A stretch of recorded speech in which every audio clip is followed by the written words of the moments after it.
camera's on. He's not there. He's not anywhere.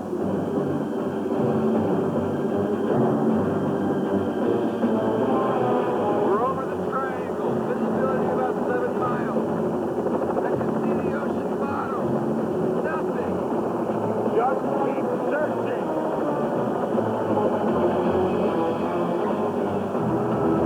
Get the speakers going.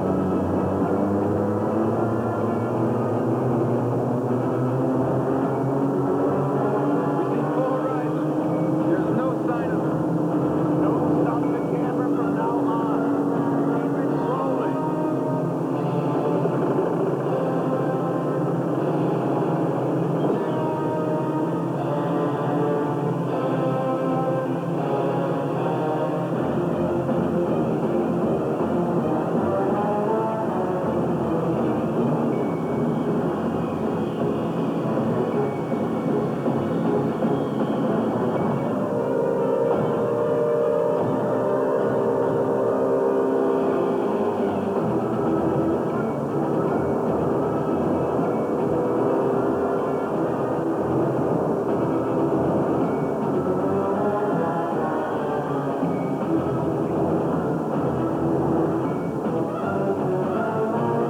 It's him.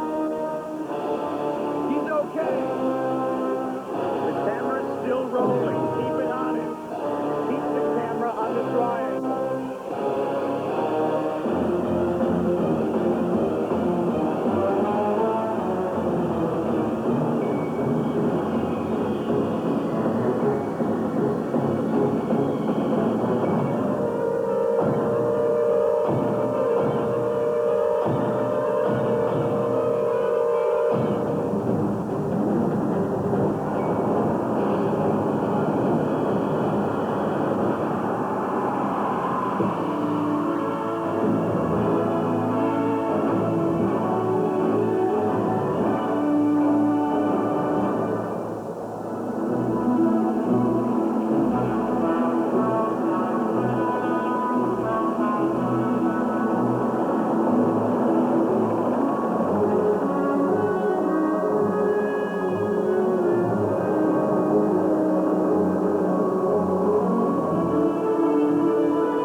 I'm having some problems up here. My compass is going crazy.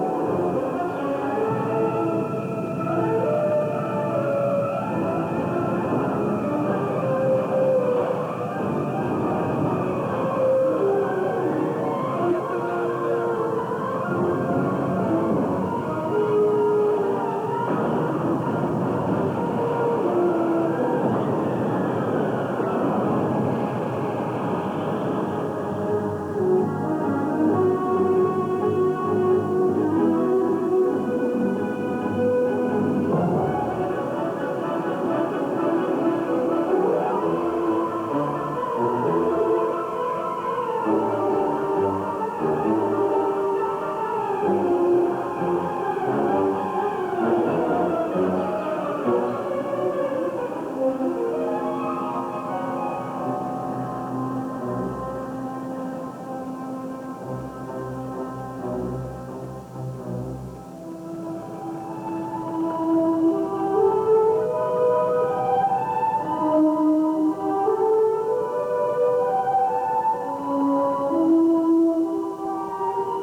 Ladies and gentlemen, Mr. George Burns.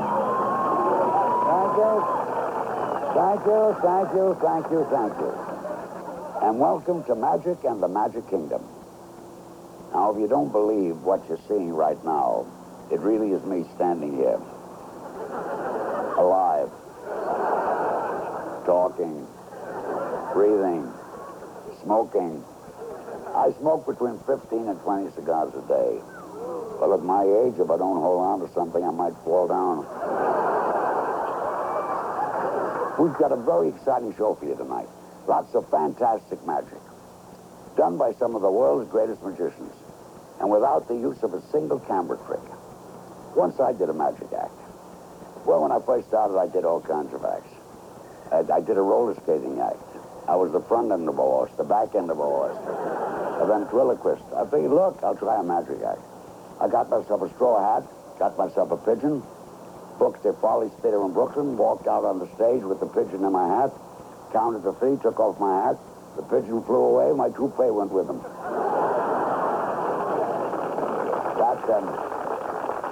That was the end of my magic act. I must tell you, before the hour is over, you're going to see one illusion that's really going to blow your mind. Something that's never been attempted before. You see Sleeping Beauty's castle behind me? Well, Siegfried and Roy are going to make it disappear before your eyes. Don't ask me how. I'm still trying to figure out how they made a 3-ton elephant into a 92-year-old sex symbol. But that's their problem. Now I'm going to do a little magic. I'm going to make Markie Post appear. Abracadabra. Now she appears.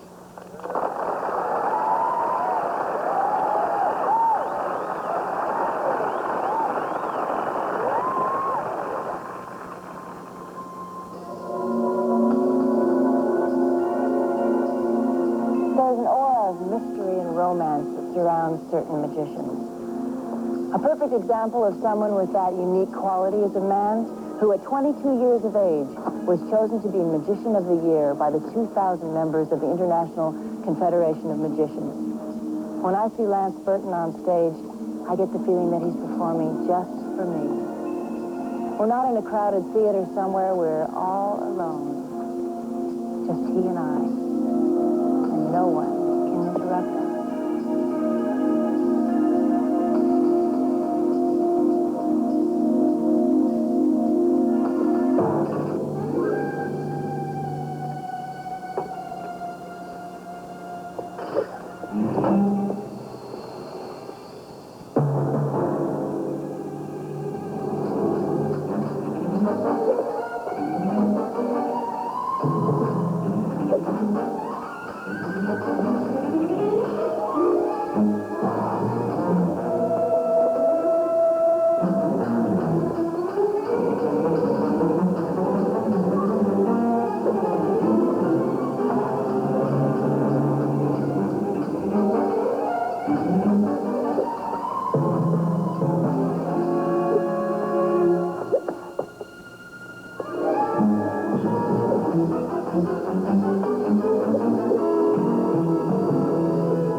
That's quite a trick. It certainly fooled me.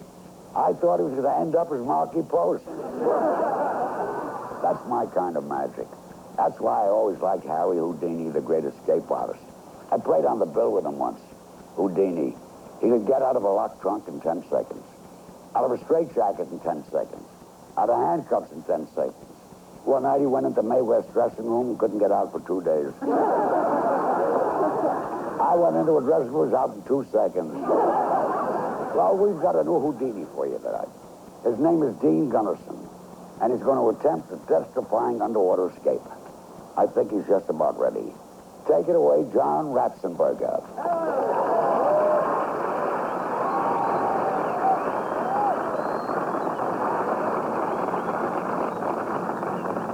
Thank you. One of the key elements of the escape attempt you're about to see is that none of the restraint devices that Dean Gunnarsson will be placed in have been supplied by him. Like the great Harry Houdini, he insists that the handcuffs, shackles, and even this locked cage over here that he'll be sealed in are provided by experts in their field. And now, ladies and gentlemen, one of the world's most foremost escape artists, Dean Gunnarsson.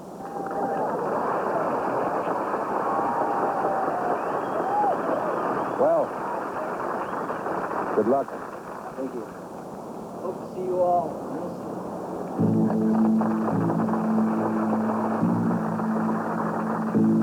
Unlike most escapes, Dean will be totally visible through the wire mesh that surrounds this shark cage. He'll be handcuffed and chained to the cage itself under the supervision of Don Shepard from the Anaheim Police Department. Now, the handcuffs and the leg irons that you brought along with you, are they all regulation police issue? Absolutely. The only way you can get out of them is with a hack. Now, how long would it take for somebody to go through one of these things with a hacksaw? At least 10 minutes. Okay, at least 10 minutes. Now, imagine holding your breath for 10 minutes. In preparation for his escape, Dean has been practicing controlled breathing to increase the time he can remain underwater. So far, he can hold his breath for 2 minutes and 15 seconds. The padlocks have been supplied by registered locksmith Greg Brault. Now, tell us about the locks there, Greg. Well, these are maximum security padlocks that are made with hardened steel, so that means you cannot saw through them with a hacksaw or open them by banging on them with a sledgehammer or even firing a .45 caliber gun at them at close range. There we see the last locks being attached. But once that Officer Shepard has determined that Dean has been securely handcuffed and chained to the cage will be hoisted into the air and lowered into the submarine lagoon here at Disneyland. As a precautionary measure, we have 2 divers in the lake that are prepared to free Dean from the shark cage should a problem develop. We also have an ambulance and paramedic staff on standby. Well, Officer Don, the shackles, are they shackled? They're shackled and secured. Thank you very much, Officer Don. I must stress to you that this is a performance by a master in the art of escape. The element of danger is not an illusion. No attempt to recreate any aspect of what you are about to see should even be considered. Ladies and gentlemen, the escape artistry of Dean Gunnarsson. The cage has entered the water and the clock has been started. Now, if you like, take a deep breath now and see how long you can hold it. But no matter how long you can hold your breath, imagine struggling at the same time to free yourself from the chains and handcuffs that are locked around Dean Gunnarsson.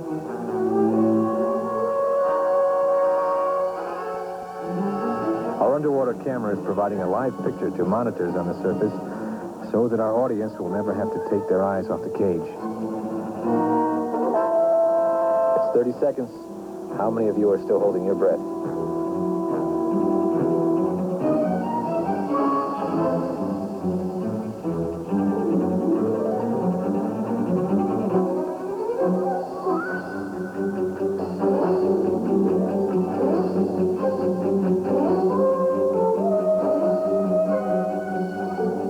Okay, he's got one hand free. He's out of the first set of handcuffs. 1 minute and 2 seconds.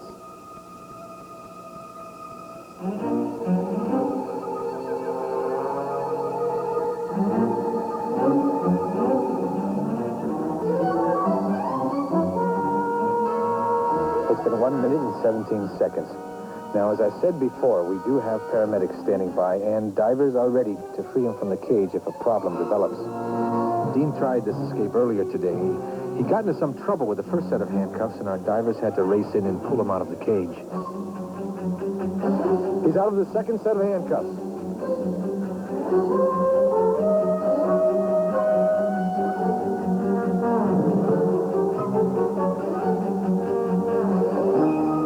He's got the leg shackles off.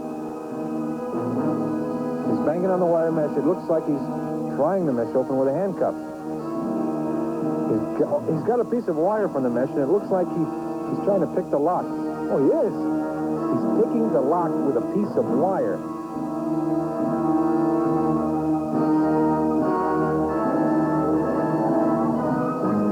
He's out.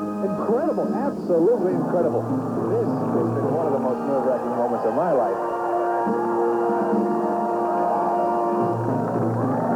Ladies and gentlemen, Mr. Dean Gunnarsson.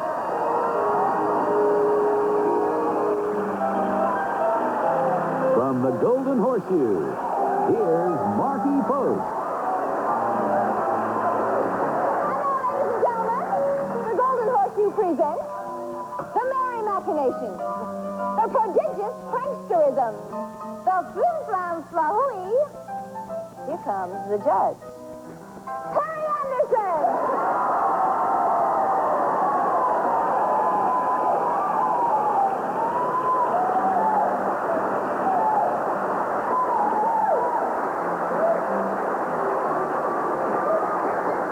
Here's one you can do at home. Fun with science and our friend, static electricity. Try it at home. Find a balloon. Fill it with air. Rub it in a head full of hair. You, sir, could invite a friend, perhaps, to help with this. Rub the balloon, charging it with immense amounts of static electricity. Throw in a gag if you like. And then find a wall. Or a really big carved proscenium arch if you have one. And witness the wonder of static electricity.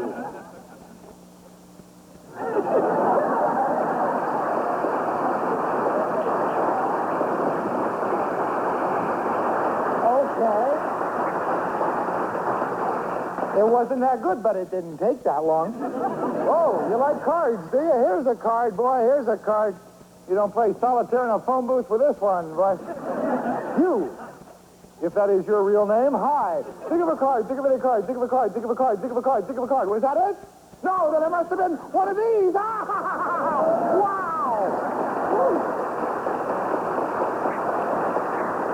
Two for two. Boy, oh boy. Now, let me show you a card trick for real. Darling, take that deck of cards. First day with your new hands, you got them okay. Examine that deck. You make sure that is an absolutely ordinary, unprepared deck of cards, and take your time, because we're going to do the trick with these cards. Because I don't know any tricks with absolutely ordinary, unprepared cards. You know, first card trick I ever saw was shown to me by my grandpa back when I was just a little bitty smudge of a thing. Of course, Grandpa never called it a card trick. He referred to it as a game of chance. It went like this. Grandpa would pull out 4 cards from a deck. Now, they could be any 4 cards. Of course, the cards he used weren't this large, but I was younger then, and I want you to remember this the way I do. Any 4 cards will do. Here's a 5, a king, an ace, and an 8. The main thing is that they're all different suits and all different values, so they're easy to tell apart. Now, the game was simplicity itself. Grandpa would turn over one of these cards, slip it back into the stack, and I had to guess which card he had turned. To make it interesting, he added a little wager to it. If I guessed correctly, Grandpa would buy me an ice cream cone. But if I was wrong, I'd have to mow his lawn. Now, you may notice I turned out a bit on the thin side. Grandpa, on the other hand, has one of the most beautifully manicured lawns in the state. The reason for that is that his little game of chance was really a hustle, pure and simple. You see, when he turned over the card in the stack, I wasn't supposed to see which card it was, but each time I somehow managed to get a peek. Now, that I considered an advantage in a game like this, little knowing that I was falling for Grandpa's sucker move. We all saw me turn the 8. Yet if I were to bet with Grandpa that the 8 was turned over in the stack, he would show me that no, it wasn't the 8, but rather the king that was turned, and zap, I'd be out mowing the lawn. Well, after a week or so of that, I wised up a bit. The next time Grandpa turned the 8 over in the stack, the next time I got a peek of that, I didn't guess the 8, I guessed the king. And wouldn't you know, Grandpa just winked and showed me that it wasn't the king or the 8 turned over. It was, in fact, the ace that he had turned over in the stack, and there I was pushing the mower once again. I knew he was cheating me. In fact, I knew better than that. I knew that the man had some trick cards. These are trick cards, friends. In fact, they're marked cards. Did you see the markings? They're kind of subtle. They're woven into the back pattern. You have to really look for them. But if you squint and get a good look, I think you'll see the F for 5, the A for ace, the K and the E for the king and the 8. You know, Grandpa, he not only taught me how to do card tricks, he taught me how to spell.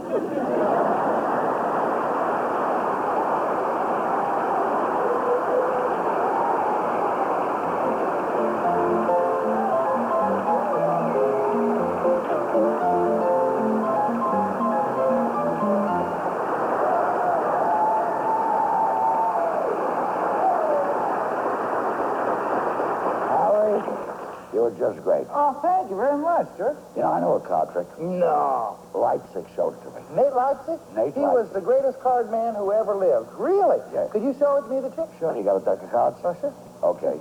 You'll notice I don't touch the cards. I want you to mix them. Just mix them good. Okay. Okey doke. Now, there are 4 suits in the deck. Clubs, diamonds, hearts, and spades. Pick one. Diamond. Diamonds. There are 13 diamonds. Pick a diamond. 7. 7 are diamonds. There are 52 cards. Pick a number. 9. 9. Now count 9 from the top, but don't turn up the 9th card. 9 from the top. 7 are diamonds. 2, 3, 4, 5, 6, 7, 8, 9. Now, what's your card? 7 of diamonds. Turn it up. What is it? Ace of hearts. So I'll stick to country singing.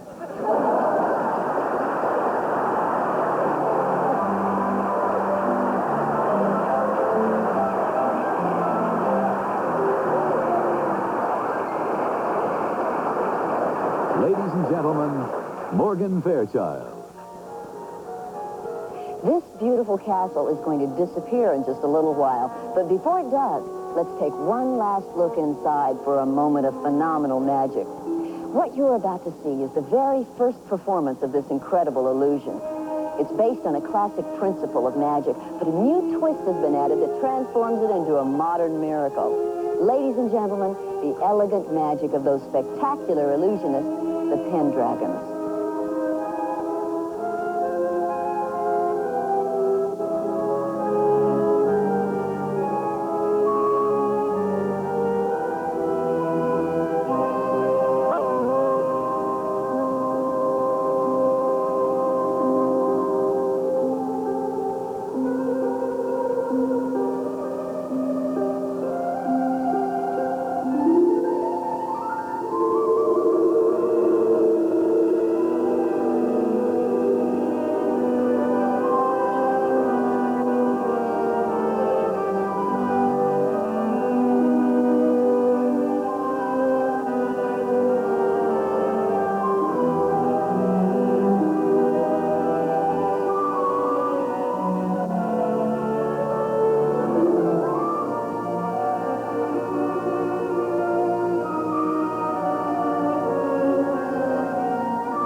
that's the act. Now I get it. And she told me she was going to levitate herself. I said to myself, are they allowed to do that on television? So we're here in Videopolis. So here's a group that can make magic with music. Gloria Estefan, Miami Sound.